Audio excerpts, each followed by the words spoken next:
Greetings, everyone, and welcome. It's Sunday once more, which means it's time for another episode of the Captain's Table. And let's just say that the last 2 weeks, I've been having a week. Only it's been 2 weeks.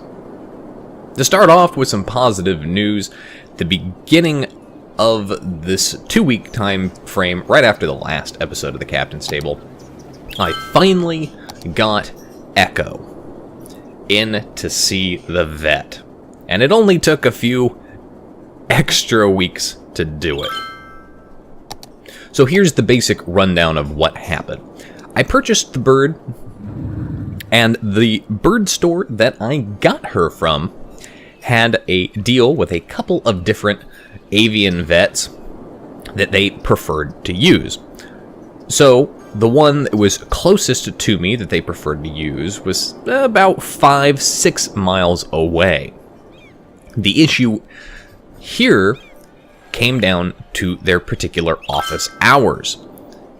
Basically, because of their location and my location and work schedule, it effectively meant that I could only see them on Mondays, which resulted in me having to push out the initial vet appointment several weeks after the purchase. Well, fast forward to a couple of days prior to that vet appointment, and I get a phone call from them basically saying that the doctor is having some medical issues and is not going to be available for that appointment. So they reschedule me out to the beginning of January. A week prior to that appointment, I get another phone call from them saying that the doctor is having a medical leave, and they don't know when to expect her return, so they were scheduling people for February. Well, at this point, that's a little bit too long, especially considering this is a type of bird that I have never had before, so I'm completely in the dark as to what to look for and expect, what behaviors I should look for and expect as well. And I decided, screw it, I'm going to go to the avian vet that is closest to me. And it just so happens that I have one that's literally 2 blocks from my front door. Called them up, and because of their location and relationship to me, even with my work schedule, easily able to get in there. Got Echo into the vet appointment. She did wonderfully. She didn't try to bite. She didn't try to fly away. She obeyed all the commands that were given to her as far as stepping up and perching. The doctor was able to take plenty of blood for the initial sampling that needed to be done, doing pretty much all of it. And the cost wasn't that expensive. In fact, it was actually cheaper than the other location quoted me, and that was with the bird store discount. The lab results did come back, and I'm happy to say that Echo has a pretty much clean bill of health. Has a little bit high cholesterol, but that's mostly due to her just being a very young bird, and partly because she still really does want the seeds. It's like giving a fat kid a bunch of candy. Trying to wean her off the seeds and onto healthier options, but this is a process and it's taking its time. Plus, I've got a ton of seeds that I otherwise need to try and use up. Fortunately, she is young, so this isn't going to impact her too much while we work on that process. As for the rest of my week, well, work situation continued to deteriorate. And the frustration levels really are starting to mount up. So, last week, basically, or I should say the week prior, basically, we had a requirement by the company to fill out our timesheets for the rest of the week. Now, that effectively basically says, pick the hours that you're regularly scheduled. Don't work any overtime, don't, duck out early, whatever. This we've done plenty of times before, especially if there's a holiday at the end of the week, or a holiday at the beginning of the next week, which was the case with MLK. Normally, my myself, my coworkers, my supervisor, we've never had any issue with doing this. But because the boss is feeling some serious and significant pressure in the hot seat, basically her ass on the line, she decided to spread that joy and love, that misery and suffering out to the rest of the coworkers. And since I'm already not on the best of terms with her and the job, it was my ass who mostly got attacked. And by attacked, what I mean is, as a result of filling out our timesheets early, we have to put in the lunch hour that we take. Now, unlike the people in the office, I don't have a known, set, daily in advance schedule. And because I'm out actually doing things, my work situation, when I'm able to break away for my lunch break or other kind of things, is a fluid situation. It can and often does change. I almost never take my lunch exactly at the same time every day. Because I'm not clocking in and clocking out, I'm not worried about coming back 5 or 10 minutes late. So I decided that I was going to go have lunch with my father at a restaurant that we frequent fairly regularly. He needed to change his lunchtime plans and effectively upped it by an hour. So I went and I left an hour and a half earlier than what my lunchtime that was pre-clocked in for me said. And 5 minutes into my lunch, I got a very angry text message from my boss effectively demanding to know where I was at. When I told her where I was at and who I was with, she immediately jumped down my throat telling me that my lunchtime was set at 1:30 to 2:30 p.m. and that's when I verified on my timesheet. My response was, we don't clock in or clock out. I have no way of knowing when my lunch is going to be, and provided I show up and put my 8 hours in at the property, what does it matter when I take my lunch during this time frame? Of course, because I got her on that technicality, it's 100% correct, and has already been established as things in the past, the precedence has been set. She then responded about 15 minutes later with, well, you can't just up and leave. It's not a free-for-all. You have to tell me. This resulted in the rest of the week, every single member of the maintenance team had to personally send her a text message or stop in and say goodbye to her when we were leaving for lunch, when we were coming back from lunch, and when we were leaving for the day. That's the level of paranoid that my boss has become. Fast forward to this week on the work-related note, because my boss is still feeling the pressure in the hot seat and it's still her ass on the line for various things, she has decided to spread the love and joy and has effectively begun threatening, not me directly, but has been talking to my supervisor, who then is passing it on to me, that she is going to refuse my Saturday time off. Even though she is well aware, and so are everybody else, including the people in the office, that this Saturday, yesterday, I wasn't going to be there. In fact, I was in Denver. And if you're watching this on the morning that this published, I'm probably still in Denver.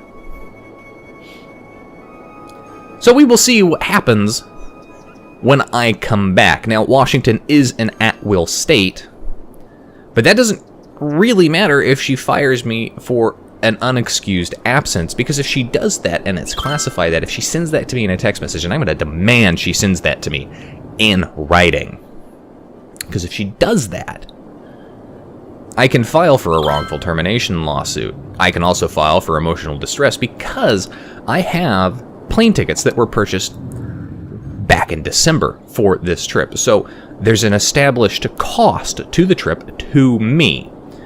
And the tickets were purchased in good faith that I was going to get the time off. Equally important, I put in for vacation at the beginning of the month. So again, I have established that I requested this time off. It was neither approved nor denied, through to the point where I took the vacation on top of that. And she has an established history of not approving my vacation time until after the vacation has passed, because it's the end of the payroll and she has to fill everything out. Based on all of that, effectively, I've got a wonderful case for a lawsuit against her personally for causing emotional distress or wrongful termination, simply because you have an established history of doing this, and because your ass is in the hot seat and you don't like me, this could effectively be considered retaliation or harassment along that lines. You're trying to get rid of me, and you're going about it by promising me one thing and then reneging it at the last possible second. Which brings me to the last point here, is that the communication from her, well, she isn't communicating with me on any of this. She's telling my supervisor this. And she's not writing it down for him. She's not sending it to him in a text message. Occasionally she'll send it to him in an email, but she's not telling me. So I'm hearing it third party through the grapevine, which basically gives me plausible deniability to throw my hands up in the air and go, no, I didn't hear anything. And my supervisor's more on than on board with not telling me anything, if that comes down to the case. Just like, oh, no, didn't hear anything from me. So, work the last 2 weeks has been a very stressful place, and just, I don't want to be there. The job hunt, still ongoing, and unfortunately I haven't gotten any callbacks for any of the positions that I've applied for. Really disappointed, getting kind of discouraged, and getting a little more than desperate. Probably more than I should be. Now, the reason why there was no World of Warships video last week partly has to do with work. On Wednesday night, I was required in the middle of the night to go into work and be present while they replaced a broken water meter at the property. This meant that changed my sleep schedule, that changed all sorts of things for me between Wednesday and Thursday, so I wasn't able to get content out there.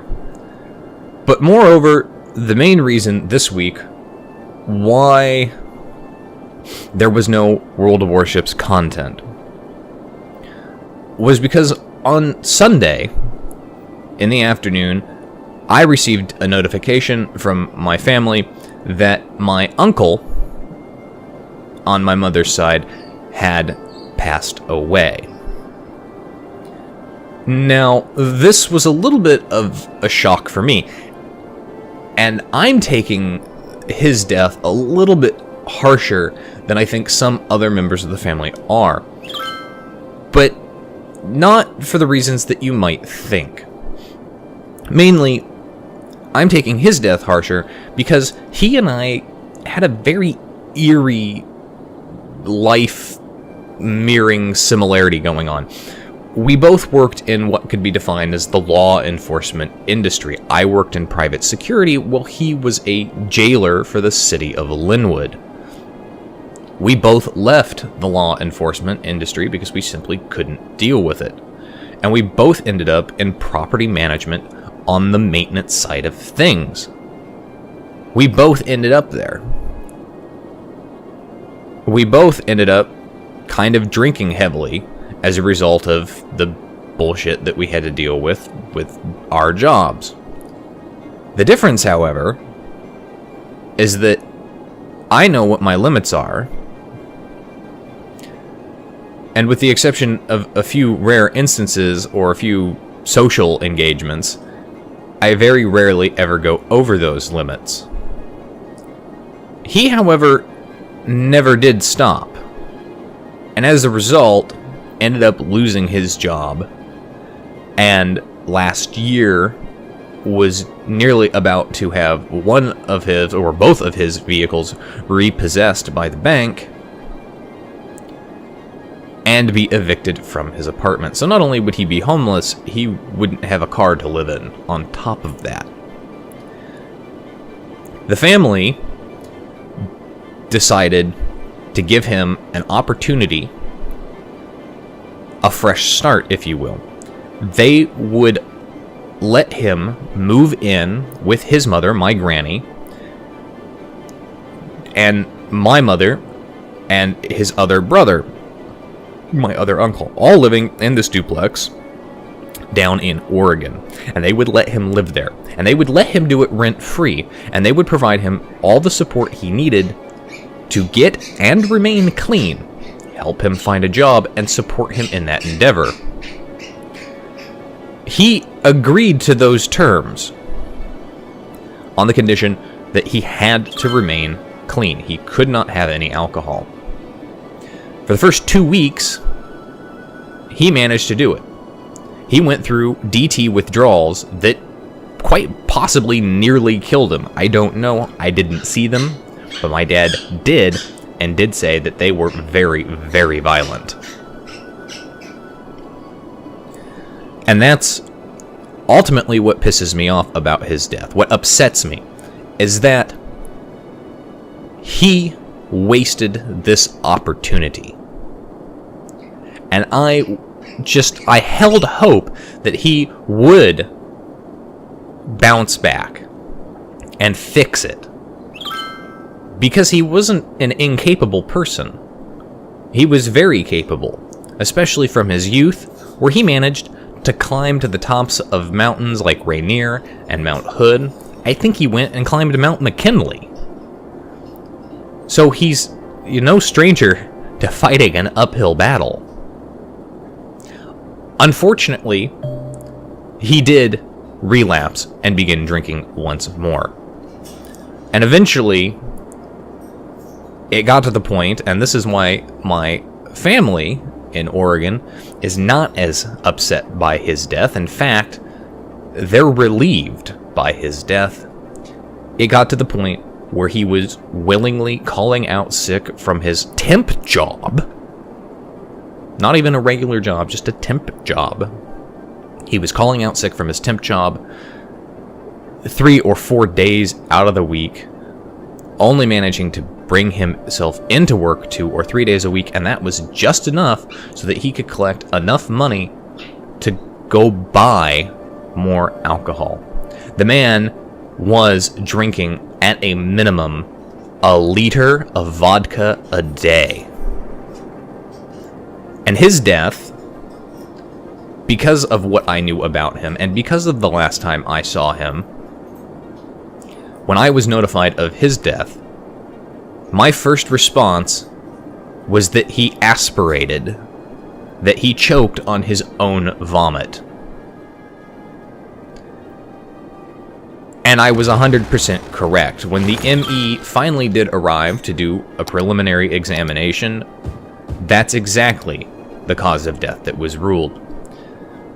Now, that pisses me off furthermore, because it means not only had he relapsed, he had relapsed so hard that he was getting not just wasted drunk, but blackout drunk, frequently enough